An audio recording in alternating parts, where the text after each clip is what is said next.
Here we go. Well, welcome everyone to the Shipp Intelligence Report. This is your humble recovering CI officer, Kevin Shipp, coming to you from the Ascent Studios. And I've got a special privilege today having a guest on the program who's an expert in the modern UFO phenomenon from a factual standpoint, which is important to me because, as most of you know, as a former CI officer, an investigator, and an analyst, I consider objective, bias-free analysis of scientific information essential to finding out the truth, kind of as an investigator, at least as close as we can come to it. And that's why I'm thrilled to introduce my guest that we're having on today, author, producer, and UFO expert Gary Bates. And let me give you a little bit of Gary's background. Gary is the CEO of Creation Ministries International in the U.S., which I had the privilege of visiting everybody just recently. Met Gary and others. And CMI is staffed, just in my opinion, of some of the most credentialed scientists today in the fields of biology, geology, physics, and genetics. And that's reflected in their writings. And as a scientist, it's really gratifying to me to see just the pure science that they put in the things that they write in the videos that they do. Gary is a co-author and producer of CMI's award-winning documentary, Evolution's Achilles Heels. And Evolution's Achilles Heels is probably, I would say, I've read a lot of books on science versus evolution. I'd say it's probably the best one from a science perspective that I've ever read. Gary himself once was a convinced evolutionist and now is a biblical creationist, and that's what I am as well after looking at all of this. And Gary's mission is to communicate the life-changing information to the average person on the street. He is concerned, as I am too, about the tremendous interest in UFOs today and associated extraterrestrial beliefs. So Gary undertook some specialist research in an attempt to solve this seemingly baffling phenomenon, which we all are well aware of. And this led to his Amazon top 50 bestseller, Alien Intrusion, UFOs and the Evolution Connection, which I highly recommend. And I'll show the cover of that book here in a little bit later, but tremendous book. It's a landmark book, provides biblical answers to the many puzzling questions regarding UFOs and whether there really is intelligent, sentient life, alien life on other planets. So Gary, and that's why I'm privileged to have Gary on, he's traveled extensively around the world, speaking and conducting literally hundreds of interviews on radio, television, and various other forms of media. Gary's the author, producer, and director of the documentary based upon his book called Alien Intrusion, Unmasking a Deception. I recommend everybody get a copy of that movie and watch it. It has got updated information in it from Gary. And again, that's called Alien Intrusion, Unmasking a Deception. And Gary will talk about that more as we go on. So it's my privilege to welcome Gary to the program. And Gary, welcome to the Shipp Intelligence Report. Thank you, Kevin. Delight to be with you and catch up with you again. Absolutely. You betcha. And let me real quick put up, Gary, I want to show the cover of the book for everyone so they can kind of eyeball it. And this is Gary's book, Alien Intrusion. You can get this on Amazon.com. Would that be the best place to get it, Gary? Or yeah, Amazon, you can get it. It's available as an ebook. We've actually just come out with an audio book version. That'll be up in a couple of weeks. Or you can go to creation.com, which is our web store. You can get the book and the movie there.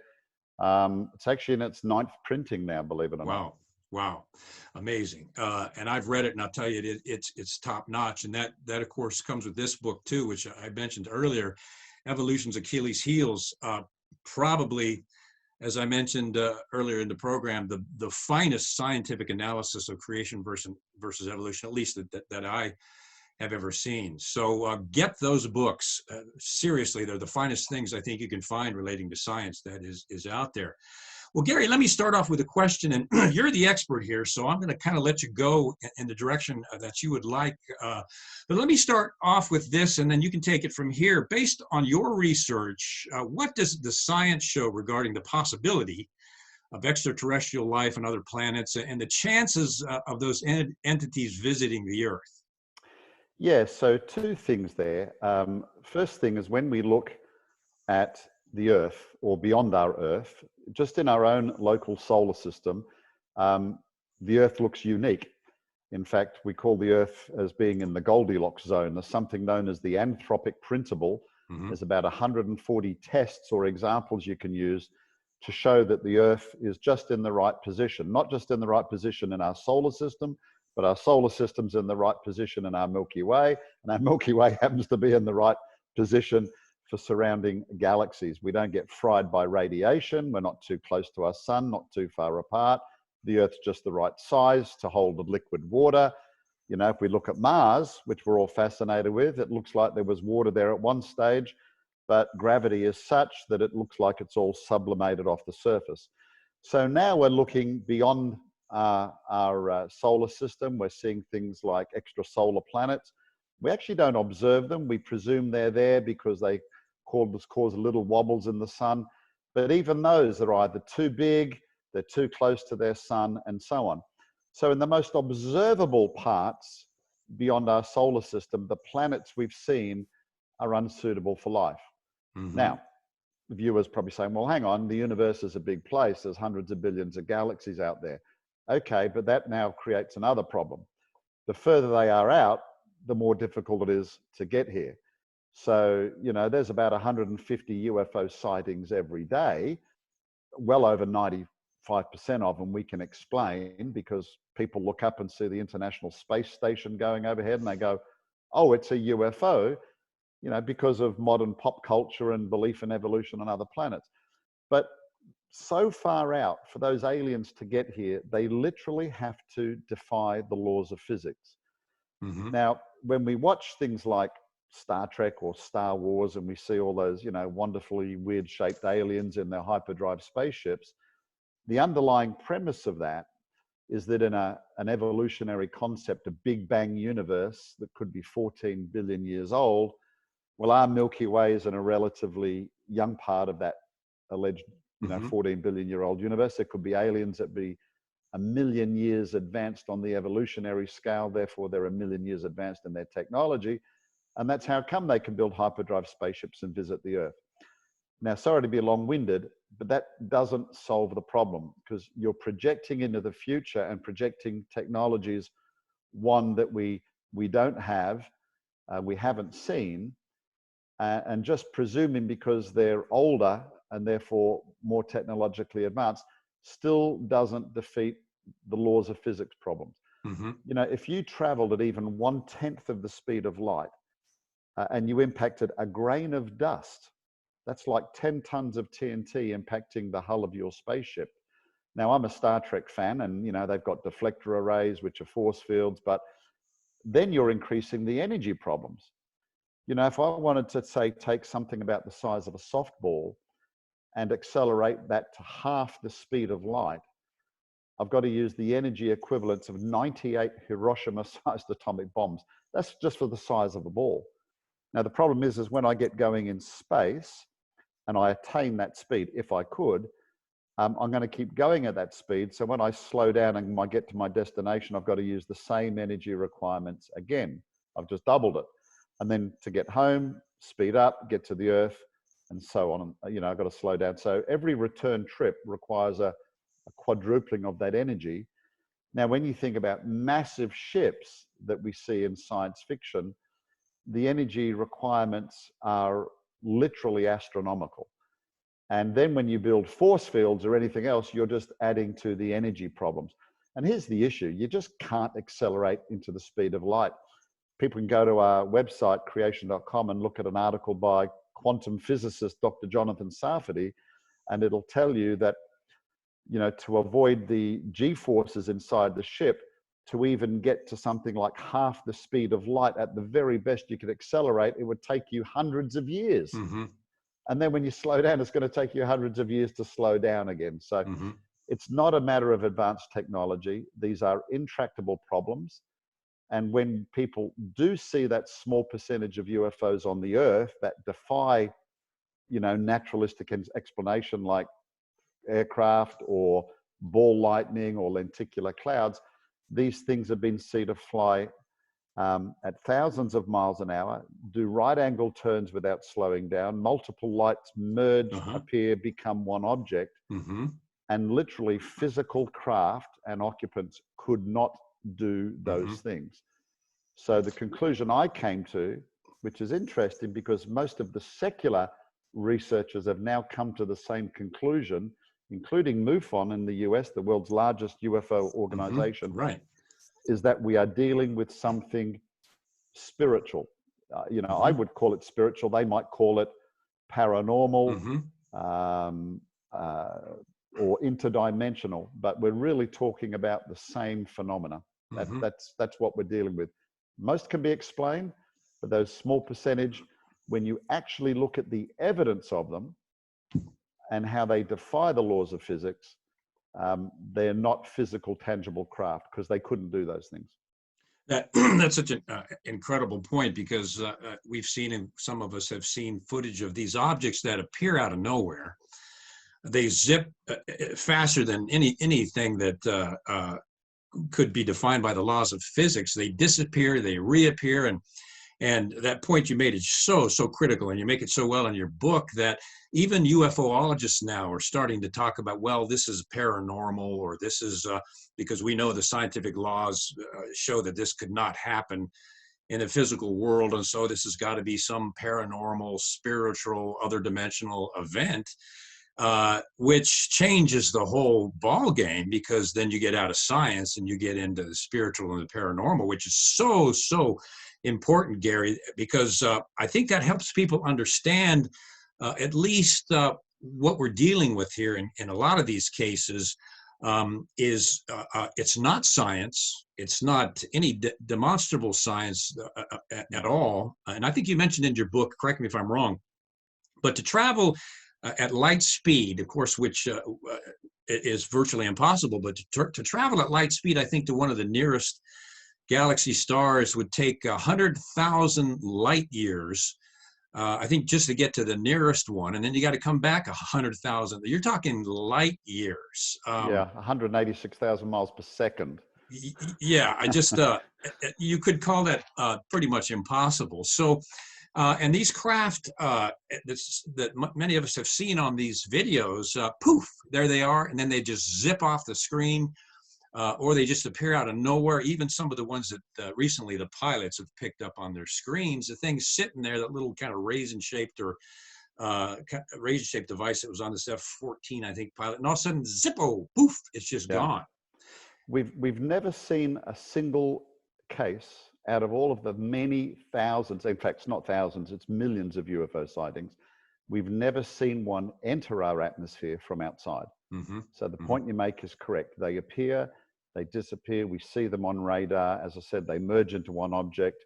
Pilots have chased after them, and they've basically disappeared. Now, in the movie Alien Intrusion, Unmasking a Deception, we showed a press conference held at the Washington Press Club, a snippet from that, where 80 Air Force officers, so we're not just talking about enlisted guys, trying to have their 5 minutes of fame. These are professionals and ex-professionals who have a lot more to lose, I think, than to gain from telling these stories. And they get up one by one and they tell their stories of seeing these objects, as we've described, traveling at over 7,000 miles per hour. We don't have airplanes that can do that.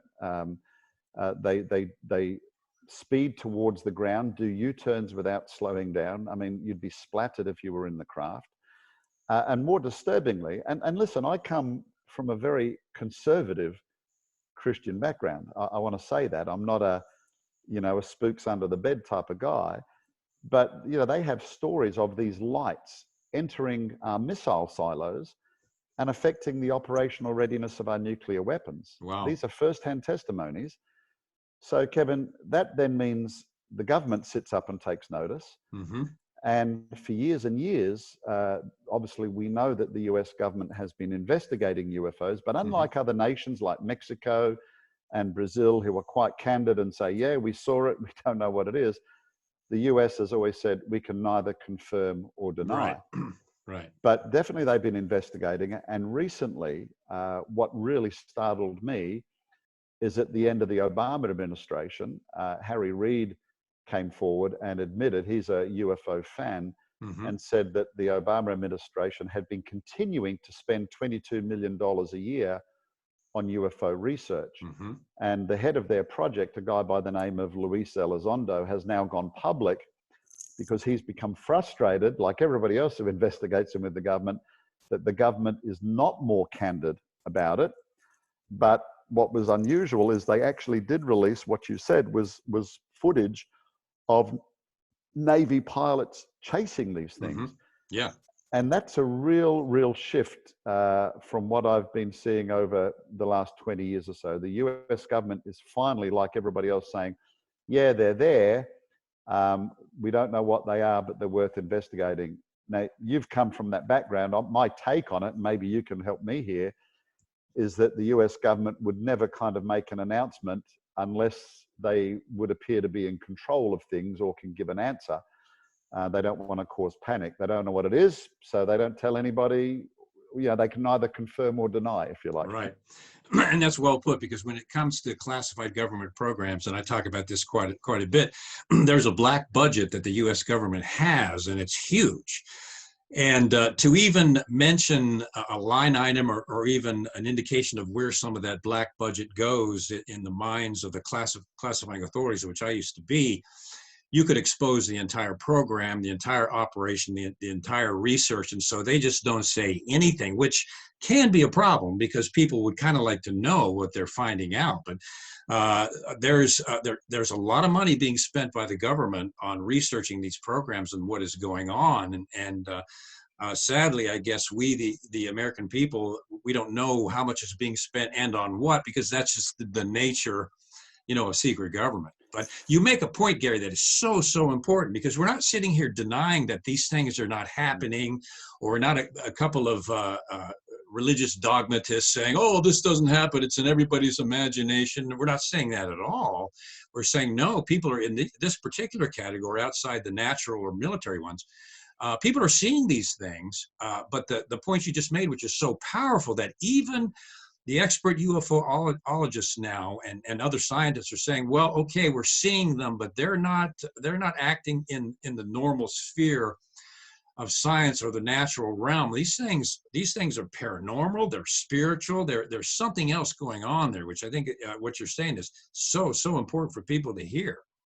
Yeah, and I don't mean to be disrespectful, but the garden variety person who's interested in these things, and they come along and they sit at the front row of my meetings, all waiting for me to say, yes, we're being visited from extraterrestrials from a galaxy far away. They get disappointed, but to be honest, they need to get with the program, because UFOlogy has moved on considerably in the last few years, because the reality is, Kevin, in the modern era, we've got over 60 years worth of research watching these things. The US government, Project Sign and Grudge, which started in the 50s, then Project Blue Book. In fact, there's just been a History Channel series, not very factual, I might point out, based upon Dr. J. Allen Hynek's work. He had a Project Blue Book, and he started his own UFO organization called CUFOS, the Center for UFO Studies. He teamed with another ufologist, Dr. Jacques Vallée. They've presented to the United Nations. Then we had the Condon report. We've had 3 separate investigations into Roswell. I mean, there's been a lot of money. And you mentioned kind of, I think you used the term black money. Just last week, the Drudge report published 41 pages that showed, just besides that open $22 million, that they've got, alleged farms and research facilities all over the country that they've been funneling money to under the other names, if you like, but continuing to research this. And here's the thing, I suppose it's very easy to assume conspiratorial notions, but the reality is the government does do secret things because we want to get one up on our potential, in the past Cold War threats and so on and so forth. So naturally, we're going to keep secrets about any advanced technology that we have as well. But I think of it from their point of view. I'd always try to put myself in the other person's shoes. If the government does think there's advanced technology to be captured or held in terms of UFOs, well, they are going to keep secret about it. I mean, if they can get a military or an intelligence edge by researching this stuff, obviously that's what we pay our governments to do. Yeah. And that's a large kind of the crux of it. And having come from the government complex of secrecy, especially the CIA and kind of the innermost parts, the government system of secrecy at that level is kind of a government in and of itself. It's a system in and of itself that just the way it functions, it keeps things at certain levels secret. That's the mechanism, that's the structure. Nobody violates it or they get in a whole lot of trouble. So really, it's the mechanism of government secrecy at those levels itself that keeps a lot of this from getting out. It's the way that the system and structure works. And not, I'll be doing a show on this later, but we have verified, as others have too, that there's $21 trillion missing from the Defense Department budget, and also housing and urban development, both of those together. And there's a big ongoing demand for that, people to find an accounting of where that 21 trillion went. Well, they have just moved that under the classified budget system, so now no one will be able to audit it. And not to be conspiratorial, but you know, in terms of taxpayers and a constitutional government, and when $21 trillion goes missing, yeah, I'd kind of like to know where it went. Well, we'll never know now. But so there's large amounts of money being spent on not just this area, but other things in terms of military technology, just like you're saying. And we're never going to see it because that's the way the system works. Yeah. So, you know, we've talking about UFOs, which technically are unidentified flying objects. A couple of points I want to make is that the government doesn't call them that anymore. They now call them UAPs, unidentified aerial phenomena, because I think the UFO term has a bit of a stigma with it, because it immediately, you say UFO to a 6-year-old and he says, well, it's a spaceship piloted by aliens. Mm-hmm. But here's the thing, you know, when we see these things in the sky, and even when the government's trying to look at them or whatever, pilots have seen them, you know, well documented. They're throughout history too, Kevin. Right. We showed in the movie, Alexander the Great has a story about flying shields attacking his army. The American Indians have stories of flying canoes, they describe them as, with occupants on board.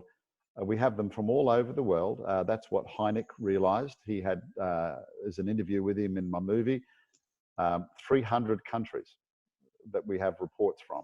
Yeah. Highly credible witnesses, like you said at the beginning. But the problem is, you know, you and I, or anybody, we can't kind of lasso one of these UFOs and bring them in and do empirical scientific tests on them. So we look at their behavior, the way they appear and they disappear. But there is a very more disturbing area where I think we use to try to unpick what's happening. And that's this case where people are claiming that they're being abducted by aliens.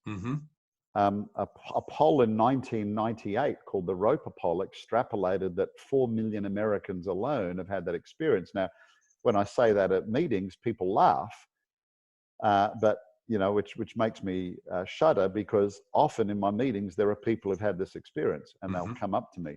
Wow. And as an investigator, you use a set of criterion that you'd use to try to determine whether, you know, what we call it's a valid experience. It's called the classic abduction syndrome. There's a set of 8 markers.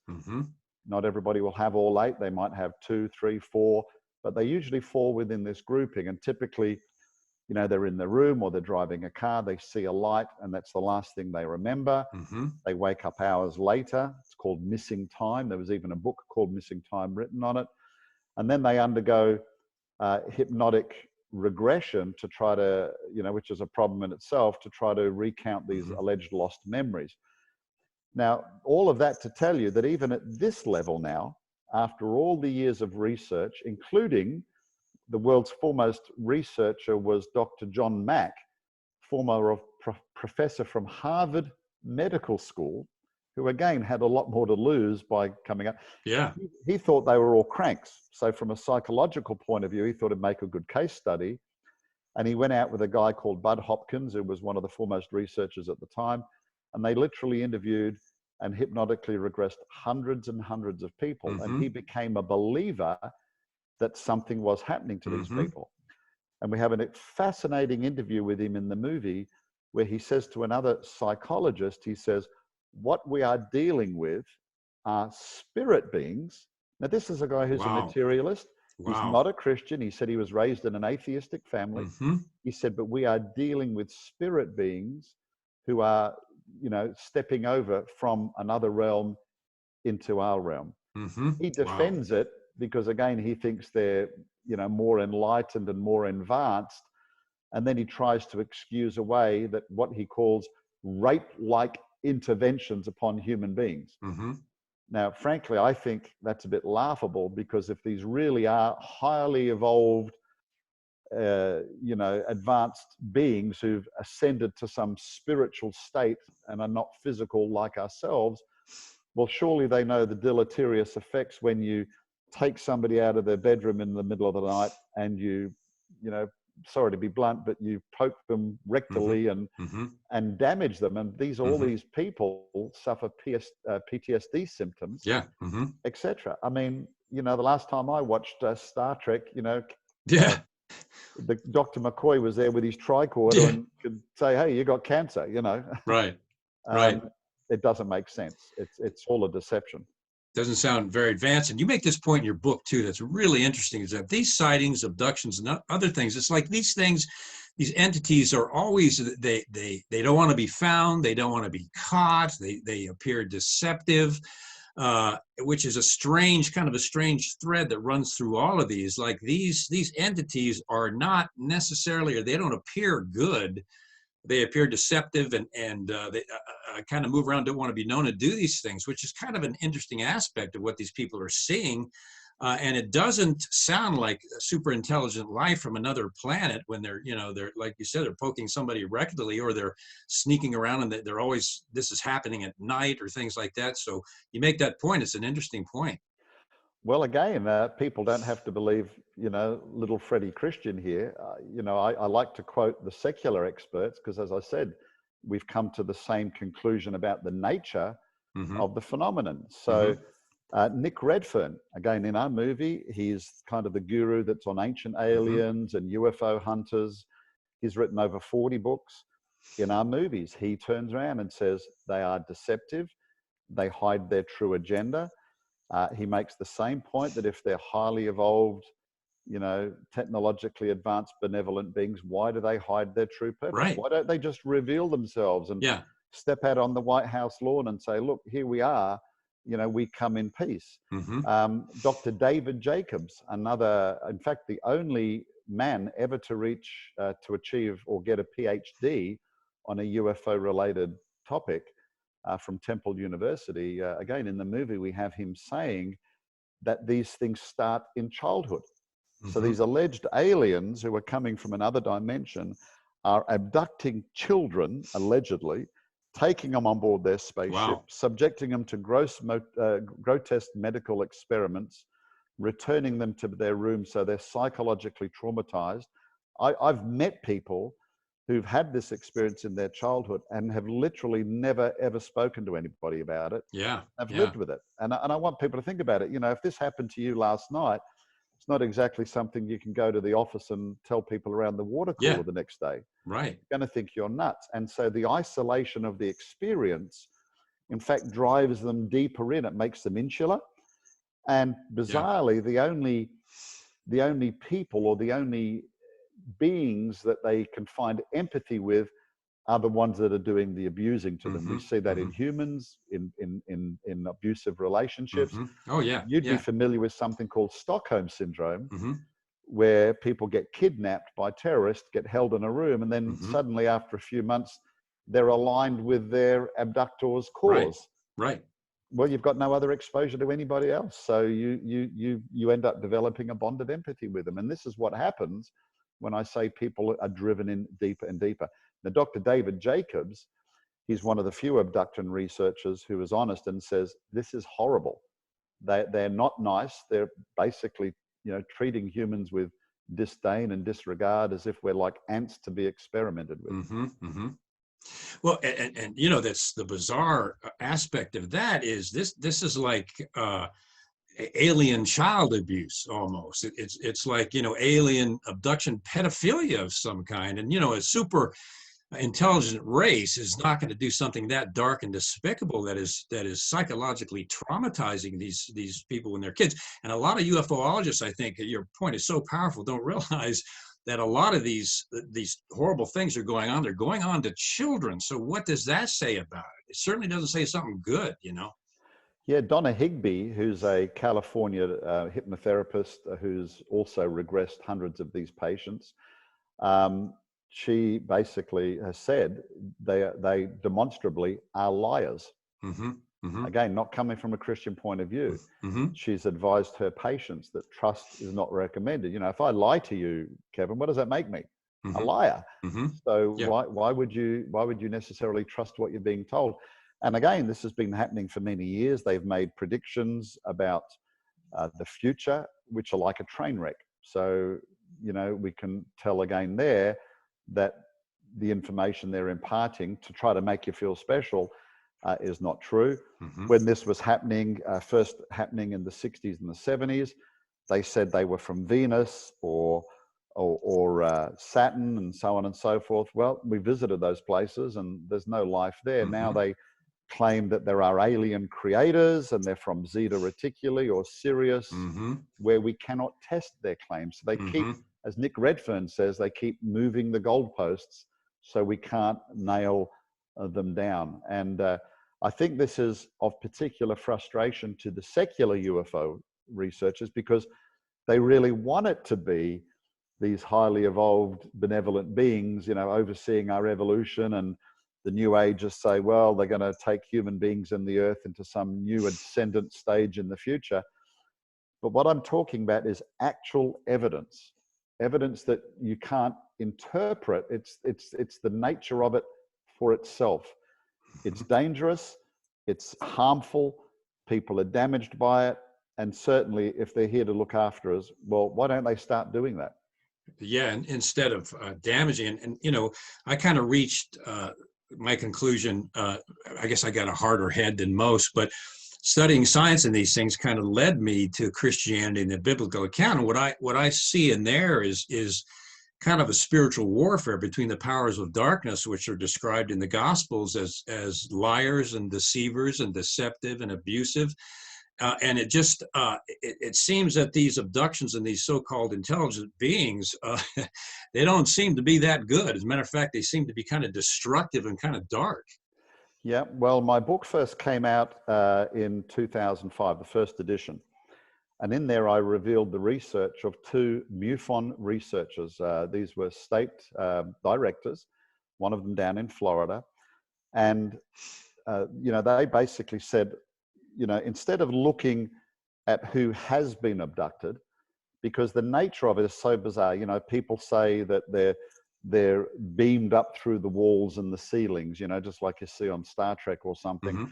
And then when they hypnotically regressed, they say they got taken to other galaxies and back in a couple of hours and Mm-hmm. returned to their rooms. Well, Mm-hmm. it can't be happening. Mm-hmm. So they said, instead of looking at who's being abducted, is there any group of people who have not been abducted? Mm-hmm. So they looked at their case studies, and then they found a couple of cases where people in their moment of terror had called out on the name of Jesus.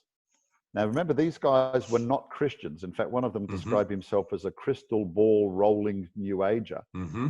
So they thought, well, that's interesting. So they went through more and more. And the Florida Today newspaper, local newspaper, picked up their story. It got nationally circulated. Suddenly they got inundated with hundreds of calls, not just only from America, but around the world. And people were giving the same story, Mm-hmm. calling on the name of Mm-hmm. Jesus. Mm-hmm. So they rang their colleagues in MUFON, and we've got this in the movie, by the way. Mm-hmm. And their colleagues in MUFON said, well, yeah, we found that too, but so what? Aliens don't like Wow. Christians, big deal. Wow. Because he says they didn't know what to do with it. They Mm-hmm. ignored it. But they thought, well, everyone's struggling to find out, so they're going to pursue it.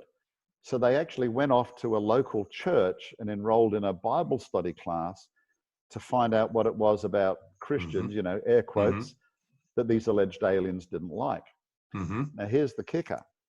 We've talked about this being a spiritual phenomena. Big Bang and cosmic evolution and naturalism is basically atoms is all there ever was or ever will be, and all there ever are. Right. It cannot account for a spiritual realm. Right. Right. But that ancient book, the Bible, where it claims that a supernatural God, that is a God who's beyond Right. the physical universe that he made. He's not bound by the laws of physics in the universe that he made. Has always existed in a spiritual realm. He created another spiritual realm, would call angels. And sadly, we've got a cultural view of angels as, you know, playing harps and fairy rings. The Bible never ever describes them like that. Right. Who have crossed over. And it says there is a spiritual war going on between fallen angels or demonic beings and God. And what's the subject matter of it? It's humans. Humans. They're like the apple of God's eye. So, you know, as one guy said in the movie, who was a former abductee who called on the name of Christ and has since become a Christian, and he said, you know, why would aliens be afraid of some alleged mythical religious figure, you know, who died 2,000 years ago? Yes. You know, why would we strike fear and terror in their names? Well, the Bible says, and it's alleged to be a history book, that this Jesus, who claimed to be the Son of God and equal with God, rose from the dead. So that means he's still alive, and he's ascended into the spiritual realm, right? And obviously, if he is the creator, as it says in Colossians 1, then he has power and control over these spiritual beings. And we have examples when Jesus was on this earth in scripture where the demons obeyed him and fled from him. So naturalism can't account for a spiritual realm. The secular UFO researchers are saying we're dealing with something spiritual, but their worldview can't explain it. And in my view, only the Bible can explain it, because I believe it is a history book. You know, I agree with you 100%. And as a matter of fact, I put a video out on this, finally, these experiences. But I have literally seen a person with other witnesses who was completely taken over by this demonic thing and was speaking in a raspy voice, and it was commanded to come out in the name of Jesus, and that thing screamed and came out of that person, and they fell flat back on the bed. It was like that thing was terrified at the name of Jesus and literally drove that thing out. I mean, I've seen that personally. There were other witnesses that have seen that personally, and as you know, there are other accounts as well, and that backs up what you're saying, that these spiritual forces, when it comes to the name of Jesus, they don't want to have anything to do with that. They run from that. Yeah. Well, the researchers that I mentioned, one of them, and I'm quite happy to mention his name, is Joe Jordan. He's become a good friend. He works with the military in South Korea, and he's now also the national director for MUFON of South Korea, the whole country. He's got over 400 cases now where these alleged alien abductions, you know, supposedly highly evolved beings visiting us from a galaxy far, far away, are fleeing by people calling on the name of Jesus, or the fact that they become Christians, or they've sung hymns or said prayers in their moment of terror, you know, kind of resorting to their childhood faith. You know, as the old saying goes, there's no atheist in foxholes, and if you're dealing with something, I can attest to that, that's seeming spiritual, you're going to call out on perhaps God if you think your life is in danger, and that's what these people do. But he's got over 400 cases now, Kevin. Wow. And I don't want to name names, it would be not proper, but I can tell you there are some very, very high-ranking people who are in MUFON who have seen my movie and have now basically said, yes, we think it's correct. So, you know, it's come a long way in my 20 years to be almost a lone voice, and now to see everybody else, you know, coming alongside. And I want to re-emphasize, it's not just this Christian putting his spin on it. If you are a serious researcher, you know, when we launched the movie and we had a Facebook campaign, people were coming in saying, oh, you Christians, you're always going to spiritualize it. And to be frank, I'd go back and I'd say, well, you don't know what you're talking about. Because if you do proper research, you'll see it's your guys. It's your guys you've got a problem with, not me. You know, now we might disagree about the origin of it. As I said, it's still tied up with a naturalistic worldview. I believe that the Bible explains a spiritual realm. But I tell you what, we've come a long way, and we both agree about the nature of the phenomenon. Spiritual, interdimensional, whatever you want to call it, and deceptive. Remarkable. That's probably, I think, the most remarkable point I think you could have made during this program, and of course it's in your book, is the nature of this and the nature of what's going on, and the effect that Christianity, and specifically the name of Jesus, has on these entities, or whatever you want to call them. And even the UFOologists, or whatever they call themselves now, are admitting that, yeah, there's this mystical, paranormal kind of spiritual aspect to things. They're agreeing with what you're saying, and what I also agree with. They're agreeing that that exists. They just they won't admit what's behind it, or they don't know, and in some sincere cases. But that's a powerful message, Gary, and that's kind of, I think, where you're kind of the groundbreaker in terms of what is really going on here, and the paranormal aspect of what is behind this, and the thread that runs through all these abductions and other things. Is one of darkness and deception, and it's something that everybody's starting to acknowledge. And when you match it up with like exactly what you're saying, what the Bible teaches with Christianity and the power of the name of Jesus over the powers of darkness, it fits perfectly, even in an evidentiary fashion. And it is the explanation for what we're seeing here. Now, if they don't want to arrive at that, and they want to stick with science fiction and spacemen and spaceships, well, that's their thing. But they're admitting that these things are going on and that they're spiritual in nature.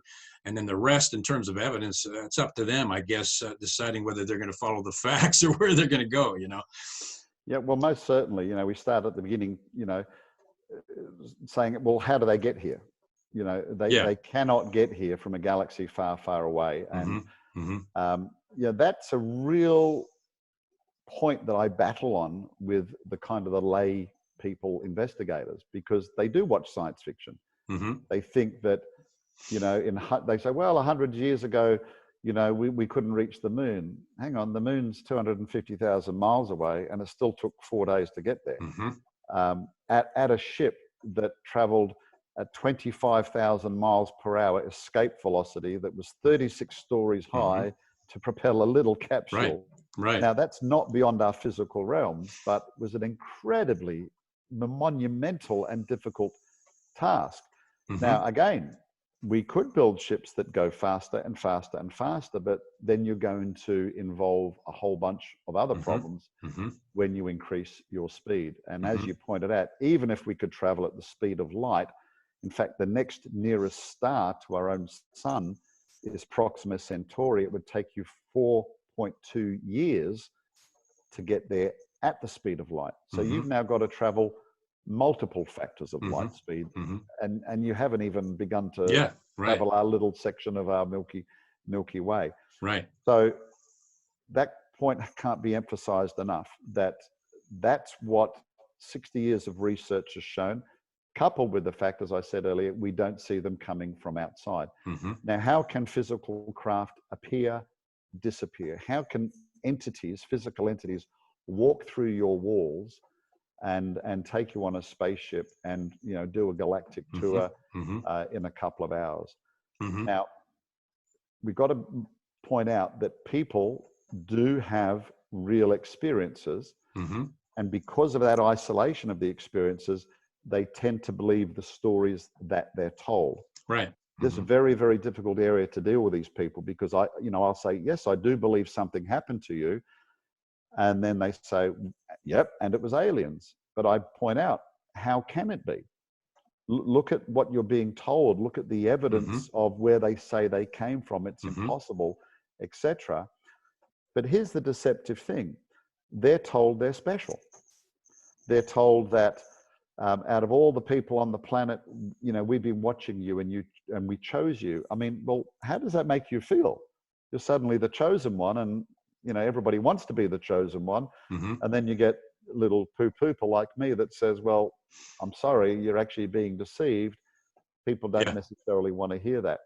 But as I mentioned, not only with the sightings, there's a historical basis for this too, because there was a man named Muhammad, and he had an experience in a cave, and he was told he was special. He was told to write things down, just like the UFO contactees today. They've written books. They're trying to redefine traditional religion and Christianity and so on and so forth. Of course, I'm talking about the father of Islam, Muhammad. Right. And then there was another man. his name was Joseph Smith. And Mm-hmm. he had what I've coined as the visitor experience. Mm-hmm. He was visited allegedly by an angel, and he went out to redefine the Christian faith. Mm-hmm. He's the Mm-hmm. father of Mormonism. Mm-hmm. And Mormons actually believe that God was a man who was made a god by Mm-hmm. other Right. gods. And then, when we die, we're all going to get up, Right. and so on and so forth. Mm-hmm. So this is not traditional Christian theology, and it's been changed as a result of the personal experiences people have had with deceptive Mm-hmm. beings. Yeah. And it's exactly the same today. There are countless books written by the UFO contactees, just like those ancient contactees I Mm-hmm. mentioned. Mm-hmm. And the kind of dark aspect you're mentioning when this being appeared to Muhammad, one of the things that it ordered him to recite was that mankind was created from a blood clot. I mean, that's in the Quran. Now, how bizarre is that? It's strange things like that just they had kind of this quality of darkness to them that we're talking about. But like you're saying, these experiences were real. And the question is where did they come from? Because that's an important question. Well, the UFO thing is, and it's probably, if your listeners have not heard of any of this stuff, it's all going to sound weird and bizarre to them. But in a way, it's become mainstream science. Darwin knew nothing about the complexity of the cell. Right. All That's right. You're a biologist, so right. Look at human DNA. A single strand has 3 billion letters. Yes. A Information. code, Yeah. yes, where those letters have to be ordered That's right. in the right arrangement to tell the cell to build That's a right. human being. 1,000 Bibles worth, in fact, is what we equate it to. Mm-hmm. Now, all life is based upon information. Right. As I said, Darwin knew nothing about that. Now, Francis Crick, who with his colleague James Watson discovered the DNA molecule, Crick was an atheist. In fact, he said one of the reasons he entered the universities, entered the studies, was to disprove the notion of a supernatural creator. He was raised in a more Christian culture, which he objected to. And he came up with the idea when he saw all this information, he realized he was looking at design. Information can only be produced by an information giver. Randomness doesn't specify information. So this is amazing. This is over 50 years ago. He said, maybe aliens were our creators. And that's now become mainstream science. Even people like Dawkins, who rail against the God of the Bible, in that movie, I think it was called Expelled, he was asked at the end, well, where do you think the information come from? He said, well, I don't know, maybe it's aliens. And it gets back to that basic concept, presupposition of evolution. They're older, they're more advanced, they came to the earth, they seeded life on earth, and so on and so forth. And the book Alien Intrusion discusses this, because it's kind of a science book as well. We discuss cosmology and biology, Right, and very well so too. And if the aliens brought the information, where did the information that created the aliens come from? Yeah, I mean, that's the part they kind of leave out, Yeah, all they're doing is they're throwing it out into outer space. Yeah, right, exactly. You can't solve it. In fact, there's a term for that. It's called the infinite regression problem. You keep going back and back and back, but you can't go back indefinitely, can you, Kevin? Because the universe had a beginning in time. So these aliens had to begin somewhere. Yeah, exactly. And then, of course, there was a man named Enrico Fermi, a physicist working at the government laboratories at Sandia. And this is now it's known as the Fermi paradox. And he said, well, let's presume one alien race evolved. And after 1 million years of, we're not talking about apes to human millions, human beings or intelligent aliens like us had 1 million years to develop the technology to, say, visit star systems. And then another 1 million years after that, that original colony plus the founded one both sent off expeditions. Literally in 100 million years, the universe would be teeming with life. It's not like we'd have to even look hard for them. And it's called the Fermi paradox. In short, where is everybody? Yeah. And that's another intractable problem to the Big Bang idea that aliens evolved elsewhere and maybe came to the Earth. Because why did they only come to the Earth? Why didn't they inhabit, seed other planets as well? Right. There's been lots of time in a 14 billion year old universe. Yeah, that's right. And I had a experience personally where my master's level degree is in forensic psychophysiology. That's a big word for the interaction of the mind and body, and the various things that happen to a person with those two interactions. But one of my instructors was a doctor by the name of Dr. Joel Reichert. And Dr. Reichert was the one that was the technical consultant for the movie Meet the Parents. And he was the one who taught us physiology. And it's really funny, Gary, because after he was done, an outstanding professor, and really enjoyed the class. So I stuck around afterwards, and I'm just sitting at my desk reading through my notes, and Dr. Reichert walks up to me and he goes, "So how are you enjoying the lecture?" I said, "Oh, I'm just drinking this up. I'm a science man." And he makes this statement to me, Gary. He goes, "After all I have studied regarding human physiology, I've reached a personal conclusion." I said, "Well, what's that, sir?" He goes, "This did not happen by chance. It's too complex. It's too ordered. There's no way this could have happened randomly." And I shook my head and I said, "Yeah." So, and here you got one of the foremost intellectuals, in the country that through his study reached this scientific conclusion that this is design. Yeah. Yeah, well, he could probably say that to you on the side, but unfortunately, one of the latest scientists I've just hired in our office, he's a PhD biologist, and they suffer if you mention your creationist credentials. Yeah. You are discriminated against. So, Absolutely. he did his job fine, and then he gave a creation talk at a local church. The church put it on the internet. Some skeptics saw it, reached out to his university. They came in and said, "You need to leave." So, made life difficult for him. And I literally know hundreds of scientists in our colleges. Yep. We estimate there's probably about 10,000 who are creationists, who will be discriminated against. But here's what's entirely unfair about it. Right.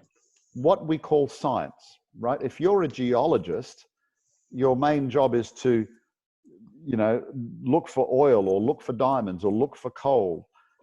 Your belief about the past has nothing to do with the day-to-day science that you operate under. If you're a biologist and you look at the cell, or you're developing vaccines or something, your belief about where we came from has nothing to do with the day-to-day science. We call that day-to-day science operational science, or the experimental method that you can repeat, test, observe. Beliefs about the past, creation or evolution, have little to do with operational That's science. right. You might say, "Well, I want to find gold." Well, you'll typically go and look for quartz-bearing rocks. How the quartz got there is a belief or an assumption based on your view of history, etc. So scientists, creationists, and Christians are being discriminated against in our culture based upon their worldview or their faith or their belief system. Now, I'm an Australian, but from what I know about the US, I heard that's not legal. Apparently. You made such an incredible point. I'm a constitutionalist, coming from where I come from, and my expertise is in deception, detecting deception in various ways. What is wrong with this picture in a free society and a constitutional society where you can't speak about scientific facts in the university without getting fired or threatened? What does that say about an educational system that not only denies science, but threatens anybody who brings it up with their job and their career? I mean, that says a lot right there. I spoke at a university, a Christian a church, had a Monday, once a month outreach up in upstate New York. I'll even mention the college, Geneseo. And they wanted me to get up and speak. And I said, "Look, prefer not to do that. We'll show one of our documentaries and we'll do a Q&A at the end." And I had lived in the area, Dr. John Sanford, who's a world-renowned professor and inventor, the inventor of the gene gun, which is used in medicine and crop production all around the world. He lived in the area. He said, "Hey, do you want me to come and help you out?" And I'm thinking, are you kidding? This giant of a scientist, and he's a creationist. And during the meeting, at the end of the video, I got up just to say, "Well, look, we're going to have a break. If you want to ask a question, we got a table at the back. Write down your questions, because when you read them out, you can obviously get through a lot more. And this man started thumping his fist on the desk and started screaming, liar, liar, you're a liar, you're a liar. He's about my age. I can see him right now. And he wanted to get up and make a statement. He wanted to use our meeting for a soapbox. And I said to the Christians, if you allow that, the meeting's over, because I could see that he had a couple of accomplices at the side that were kind of looking for the moment to get up and railroad the meeting. Yeah. So I went to talk to him during the break. And he says, well, you're talking for 2 hours tonight, which was not the case. I probably spoke for 2 minutes, and then we're going to do Q&A. And he wanted to have 2 minutes of time. Here's the point of the story. And I said, well, I'll tell you what. I said, you've got the microphone, you've got the megaphone in your class, because I found out, by the way, I missed this, he was the head of the biology department.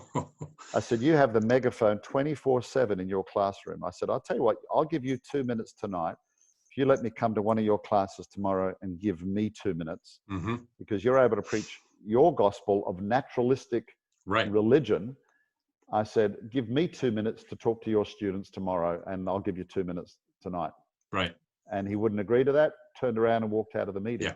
Yeah. So yes, there is an unbalance, because what I would have done is exactly what I mentioned to you a minute ago, is I'd have said, listen, boys and girls, when you're talking about the past, it's not science. You can't do an experiment, observe it, repeat it to say dinosaurs evolved into birds allegedly 65 million years ago, that apes evolved into humans 2 million years ago, or a big bang when there was nothing, no space, no matter, no energy, nothing, created a kernel of energy no bigger than the head of a pin that expanded and became everything we see today. Because evolution, and viewers, you need to understand this point, evolution has all of its own supernatural events. People believe by faith that somehow chemicals spontaneously formed the first amino acids, which became the first cell, and all life became that. And you mentioned a book and a DVD at the beginning, Evolution's Achilles Heels. Yeah. These are 15 PhD scientists who are experts in biology, genetics, cosmology, and they said, this is what evolution predicts. So, chemicals became a cell. Well, everything we know about nature and real observable, testable science says in the natural environment, the water molecules actually break the bonds. They push it apart. They do not automatically, spontaneously form together. Amino acids, when they were done in the laboratory by Miller-Urey, they formed both left-handed and right-handed amino acids. And all life is based upon one hand, the left hand. So when both appear, it's poisonous to each other. Life can't exist. Element of special design. Right. So, we our ministry, we primarily go to churches where the Christians are to let them know about these exact points. And if people want to know more, they can go to creation.com. There's 12,500 articles there, 43 years worth of creation research, and they can type in, what about the origin of life? What about dinosaurs? If the Bible's true, where did the races come from? All sorts of stuff. Right. And I'd encourage everybody to go there. And, if our viewers out there have anything or don't like the thought police, or they don't like being told what to think despite the science, that's what's going on in our universities is the thought police. We're being told what to think, and if we don't think that despite evidence to the contrary, then we're going to pay for it, and what is wrong with that picture? So I would, and as we're closing up, I could spend another 3 hours, but Gary, we don't have time, but it's just fascinating. Where can viewers go? I know they can go to cmi.org, but where would you recommend people go to see your movie and your book?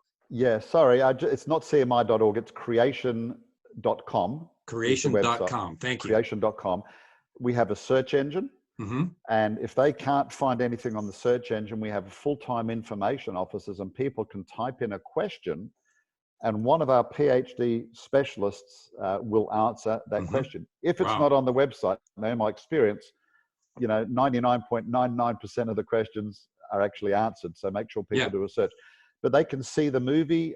You can stream it on Amazon. You can digitally download it from creation.com. The book is on both platforms as well. So if they type in alien intrusion, they'll see the book and the movie. Great. The movie's called Unmasking a Deception is the subtitle, and the book is UFOs and the Evolution Connection. So they can go to creation.com. Now, you guys have a magazine too that you put out. You guys put out a magazine also? We do. In fact, our magazine, we have subscribers now, Kevin, in over 110 countries around the world, and there's no advertising in it, which is an amazing thing to be able to do that without having paid advertising in it. But the reason we do that is we don't want anything to impede the information. We don't want people to say, "Oh, you're in it for selling the magazine." The skeptics always love to do things like that. So it's called Creation Magazine, and on the front page of our website, you can find a button there to click on it. You can subscribe anywhere you're watching in the world. You can have this delivered to you, to your front door, to your mailbox. Fantastic. Everybody needs to go there. I've been following that for years now, and it is a remarkable site. The information is fantastic. So I'd encourage everybody to go to creation.com, get a hold of Gary's movie and his books, and it will change. It'll change your life in terms of seeing the science and the fact there really is meaning to us being here. There's meaning for our existence. There's meaning for why we're on this earth, and it just gives for not a more scientifically valid life, but a fuller life too. So, well, Gary, it's been a privilege having you on. We could go for a long time, and next time I'm in Atlanta, I'll drop by and see you guys again. But it was good to meet you personally also. Sure. You owe me a lunch, right? All right. That sounds great, Gary. Thanks so much for being on with us, and we'll stay in touch. All right. Thanks, Kevin. All right, God my bless. friend. Thank you. God bless you too. Thank you.